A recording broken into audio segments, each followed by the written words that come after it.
तो आखिर 9 मई को रूस के राष्ट्रपति व्लादिमीर पुतिन क्या करने वाले हैं, इसे लेकर पूरी दुनिया में कयास लगाए जा रहे हैं। पश्चिमी मीडिया रिपोर्ट यह दावा कर रही है कि रूसी सेना 9 मई को यूक्रेन के एक पड़ोसी देश मोल्दोवा पर भी हमला कर उस पर कब्जा करने की फिराक में है। मोल्दोवा फिलहाल ना तो नेटो और ना ही यूरोपियन यूनियन का सदस्य है, लिहाजा रूस अगर मोल्दोवा पर हमला करता है तो उसे मोल्दोवा पर कब्जा करने में कोई मुश्किल नहीं आएगी। अपने इसी प्लान को अगर अमल में लाने के लिए रूस यूक्रेन के ओदेसा शहर पर हमला कर रहा है। मोल्दोवा पर मंडराते रूसी हमले के खतरे पर मोल्दोवा के राष्ट्रपति भी शक जता चुकी हैं।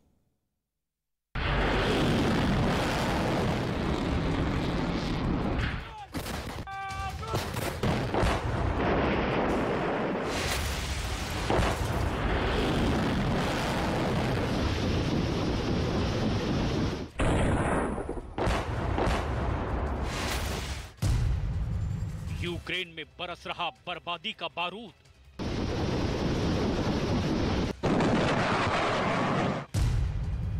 ओदेसा में नजर आया तबाही का मंजर।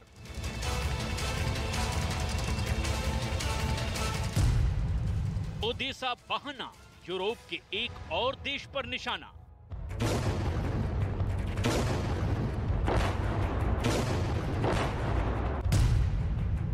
मई का मोल्दोवा कनेक्शन।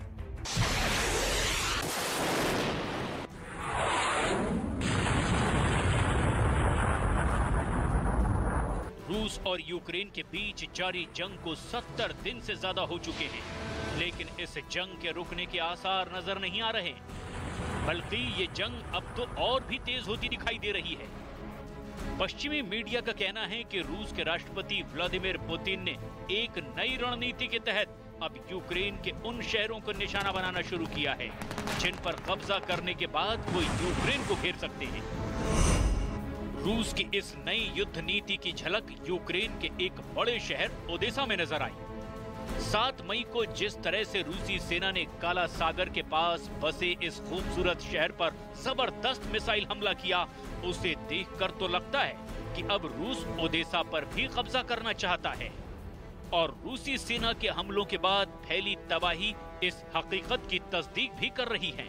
आग की लपटों में घिरी ये इमारत भी अब इस बात की तरफ इशारा कर रही है कि अब ओदेसा शहर रूसी सेना का अगला टारगेट है। Українці і українки, наші захисники і захисниці. Минулої ночі російська армія витратила ракету, щоб знищити музей Григорія Сковороди в Харківській області. Ракету, щоб знищити музей. Музей філософа і поета, який жив у 18 столітті, який вчив людей тому, що таке справжнє християнське ставлення до життя і як людині пізнати себе. Що ж, схоже, що це страшна небезпека для यूक्रेनी सेना के मुताबिक रूसी सेना ने ओदेसा शहर के इस रिहायशी इलाके को अपना निशाना बनाया। यूक्रेनी सेना का कहना है कि रूसी सेना ने 7 मई की रात को ओदेसा शहर पर 10 बार मिसाइल हमले किए। यूक्रेन के खुफिया विभाग का कहना है कि ओदेसा को निशाना बनाने के लिए रूस के हैकर्स ने भी अब रूसी सेना की मदद की है।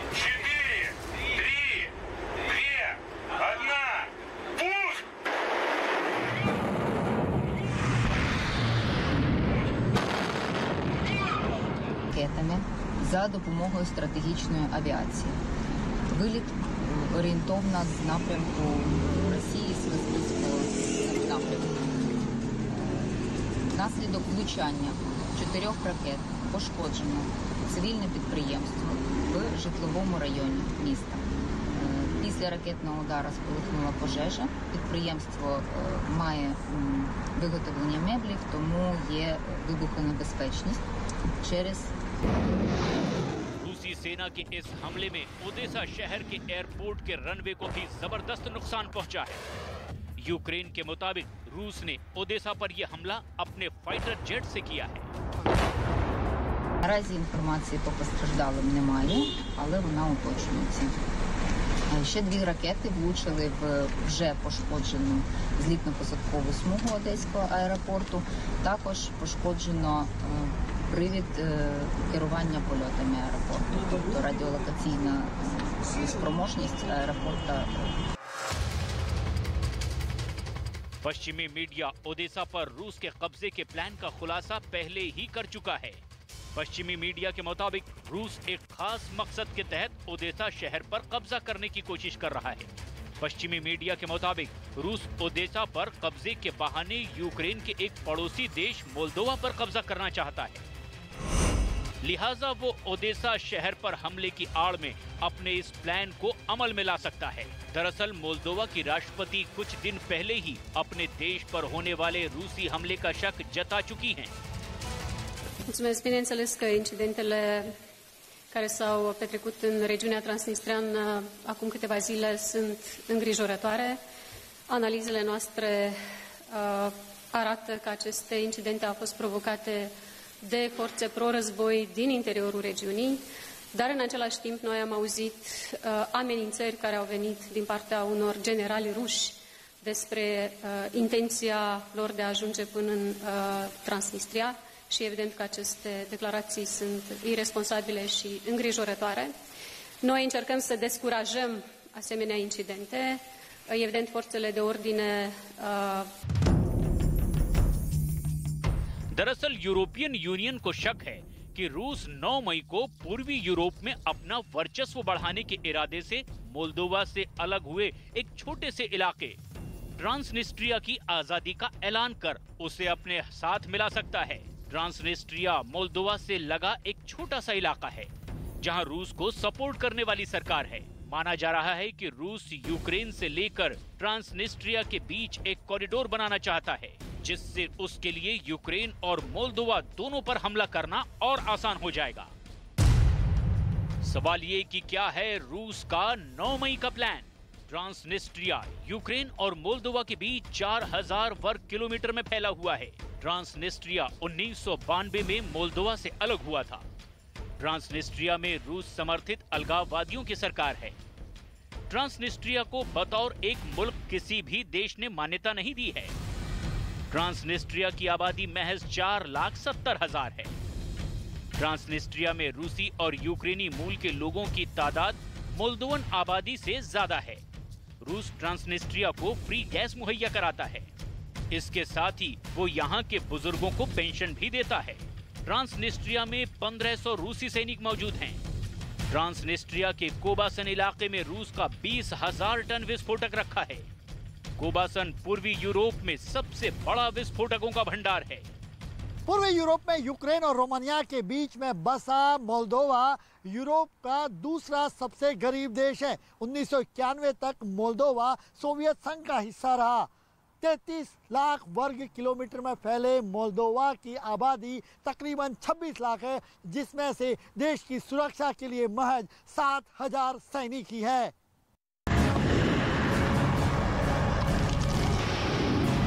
दरअसल रूस और यूक्रेन के बीच शुरू हुई जंग के पहले ही दिन से मोल्दोवा यूक्रेन की मदद कर रहा है। इतना ही नहीं, मोल्दोवा की सरकार ने यूरोप का दूसरा सबसे गरीब देश होने के बावजूद यूक्रेन के हजारों नागरिकों को अपने यहाँ शरण दी हुई है। और शायद इसी बात से रूस के राष्ट्रपति व्लादिमीर पुतिन मोल्दोवा से नाराज चल रहे हैं। बावजूद इसके मोल्दोवा सरकार ने यूक्रेन को हर मुमकिन मदद देने का ऐलान कर रखा है। ajunge până în Transnistria și evident că aceste declarații sunt irresponsabile și îngrijorătoare. Noi încercăm să descurajăm asemenea incidente. Evident, forțele de ordine își fac lucru pe malul drept, nu pot să ajungă pe malul stâng, dar chiar și așa încercăm să facem tot ce putem pentru a descuraja asemenea incidente și intenții de destabilizare. हालांकि European union ने Moldova को रूस के खिलाफ हर मुमकिन मदद का भरोसा दिया हुआ है, लेकिन राष्ट्रपति व्लादिमीर पुतिन के रुख को देखते हुए लगता है कि अगर 9 मई को रूसी सेना ने मोल्दोवा पर हमला किया तो वो महज कुछ ही घंटों में रूस के कब्जे में आ जाएगा। This is a defining moment for Moldova and for Europe. Russia's war against Ukraine has caused senseless suffering and pain, and the consequences do not stop at the Ukrainian borders. The consequences are global, from Russia's attack on international law to one of the biggest refugee crises since World War II, to rising food and energy prices. And Moldova has been particularly impacted by this war in your neighborhood, and it is exacerbating the existing crisis of COVID-19 and risks to your energy supply. British रक्षा विशेषज्ञों के मुताबिक रूस के Moldova पर हमले के 3 मकसद हैं। मोल्दोवा पर कब्जे के साथ ही रूस को यूक्रेन के खिलाफ एक नया मोर्चा खोलने का मौका मिल जाएगा। इससे रूसी सेनाएं पश्चिम की ओर से यूक्रेन के ब्लैक सी पोर्ट सिटी ओदेसा की ओर आसानी से बढ़ पाएंगी। ट्रांसनिस्ट्रिया से ओदेसा की दूरी महज 40 किलोमीटर है। मोल्दोवा पर कब्जे के बाद यूक्रेन ब्लैक सी से कट जाएगा। इससे रूस मोल्दोवा को यूरोप के करीब जाने से रोक पाएगा। मोल्दोवा मार्च 2022 में यूरोपियन यूनियन में शामिल होने के लिए आवेदन कर चुका है। रूस पश्चिमी देशों को ये संदेश देना चाहता है कि यूक्रेन की और मदद का मतलब होगा इस क्षेत्र में और अशांति। इंडस्ट्री और कृषि क्षेत्र कमजोर होने की वजह से मोल्दोवा की जीडीपी का 60% हिस्सा सर्विस सेक्टर से आता है। इतना ही नहीं, मोल्दोवा की आबादी का 45% यानी 12 से 15 लाख लोग विदेशों में काम करते हैं। मोल्दोवा अपनी गैस की ज़रूरतों के लिए पूरी तरीके से रूस पर निर्भर है। 1992 में मोल्दोवा से अलग हुए ट्रांसनिस्ट्रिया के साथ उसके रिश्ते तंग चल रहे हैं। वो ट्रांसनिस्ट्रिया जिस पर रूस का सबसे ज़्यादा प्रभाव है। फिलहाल यूक्रेन जंग की आग में जल रहा है और इस जंग के रुकने के आसार कम ही नजर आ रहे हैं। पश्चिमी देशों के रक्षा विशेषज्ञों का मानना है कि जब तक रूसी सेना पूर्वी यूक्रेन के ज्यादातर हिस्से पर अपना कब्जा नहीं जमा लेती, तब तक ये जंग जारी रहेगी। पश्चिमी देशों की मीडिया रिपोर्ट्स का ये भी दावा है कि 9 मई की अहमियत को देखते हुए रूसी राष्ट्रपति व्लादिमीर पुतिन 9 मई को ही यूक्रेन के खिलाफ युद्ध का ऐलान कर सकते हैं। अब तक रूस यूक्रेन पर हमले को सिर्फ एक स्पेशल ऑपरेशन कहता आ रहा है। दरअसल दूसरे विश्व युद्ध में 9 मई को रूसी सेना ने हिटलर की नाजी आर्मी को हरा दिया था। लिहाजा रूस हर साल 9 मई को विक्ट्री डे मनाता है।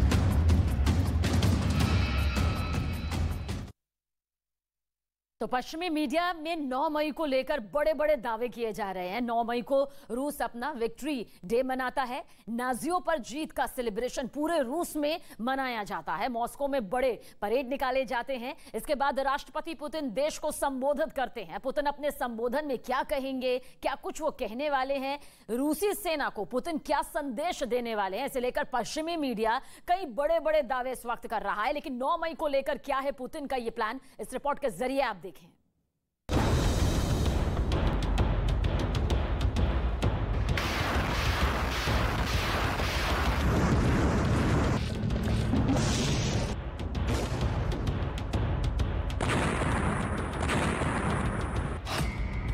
मई को पुतिन नया ऑर्डर देंगे।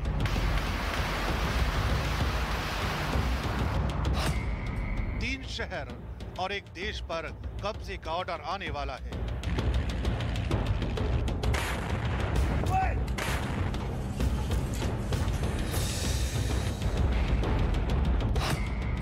पुतिन के टारगेट पर ज़ेलेंस्की का शहर,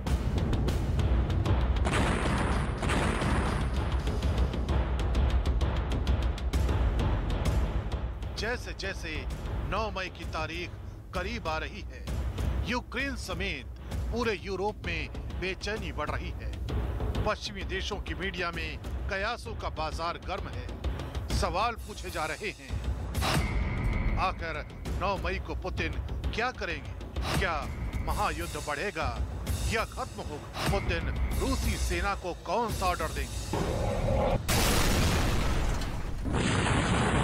मतलब 9 मई को लेकर किए जा रहे सनसनीखेज दावों के बीच ये नया दावा हुआ है, जिसके मुताबिक रूस की तैयारी 9 मई से पहले यूक्रेन के 3 बड़े शहरों और एक देश पर कब्जा जमाने की है,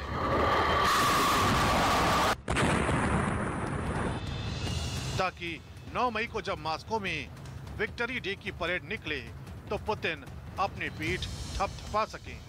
कुछ मीडिया रिपोर्ट का कहना है कि इन 4 शहरों में भी पुतिन की सबसे पैनी नजर है।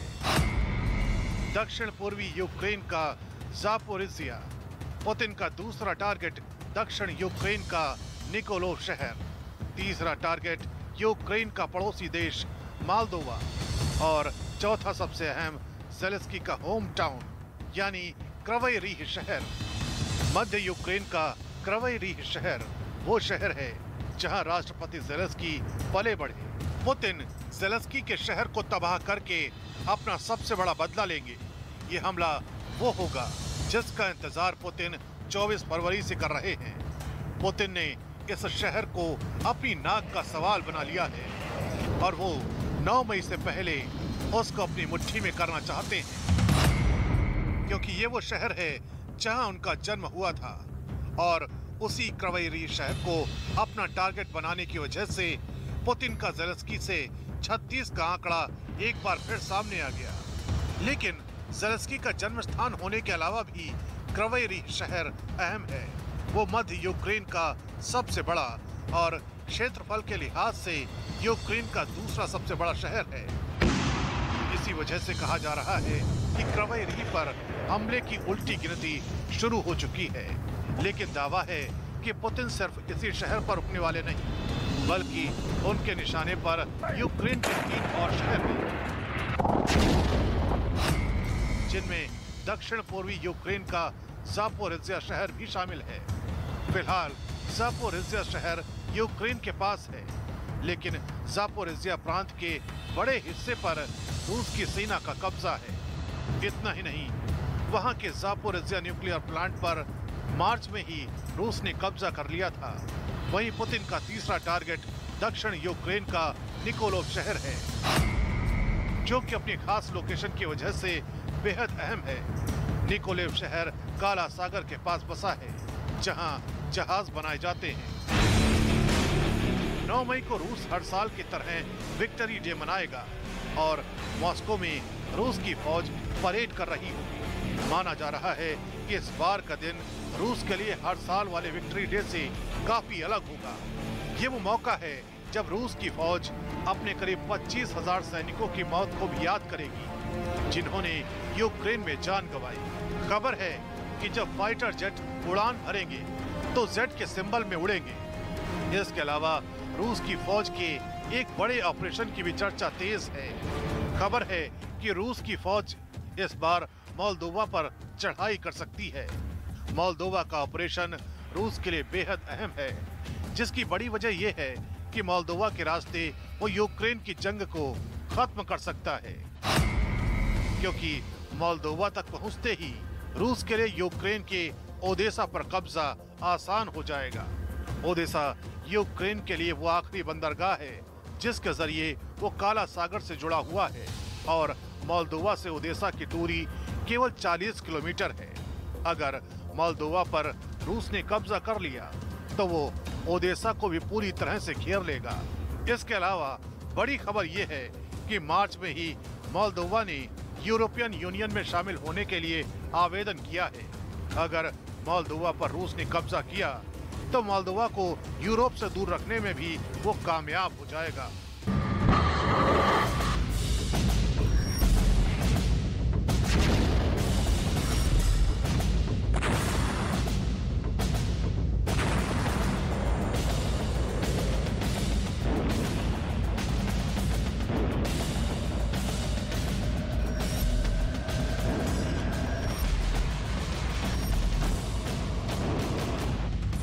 नेटो देशों के बढ़ते रसूख से पुतिन बेहद चिंतित हैं। वो रूस को पूरी तरह से सुरक्षित बनाना चाहते हैं।